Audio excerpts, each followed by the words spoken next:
আজকে যে আয়ারল্যান্ড খেলা দেখাইছে পুরো অস্ট্রেলিয়ার মতো, আর বাংলাদেশ যেভাবে খেলছে মনে হচ্ছে অস্ট্রেলিয়াতে খেলছে।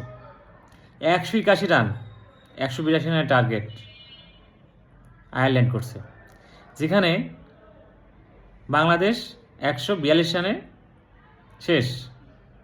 ভাগ্য বলো যে অল আউট হয় নাই। তহিদ হৃদয় আর শরীফুল মান সম্মান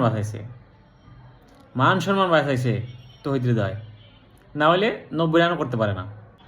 তানজিম সাকিব 2 রান, লিটন দাস 1 রান, ইমন 1 রান, তহিদ হৃদয় 83 রান করছে একা 50 বলে। না হলে কয় রান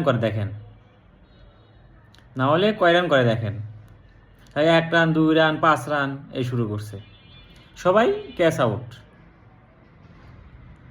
6 তো মারতে পারেই না, সে আগের জন্মে খেলা শুরু করছে না, যে 6 হবে হবে হবে, লাস্টে 4 রান আসে 1 রান। দেখতে এমন খেলা, এরা কখনো খেলার যোগ্য না। যেখানে নতুন প্লেয়ার বাদ দেওয়া ইয়ার নেয়, সৌম্য সরকারকে নেয়, সাব্বিরকে নেয়, তা আনবে না কখনো। যারা পারে না তারা, আমাদের সবার প্লেয়ারদের গুরু হয়েছে এখন লিটন দাস, 1 রান, খেলা শুরু হয়েছে। আয়ারল্যান্ডের সাথে যদি এরকম বাজে খেলে, এখন যেসব বড় বড় দল আছে তাদের সাথে কিরকম আল্লাহ জানে। এরা আমার মনে হয় আয়ারল্যান্ডের সাথে না, অস্ট্রেলিয়াতে খেলছে।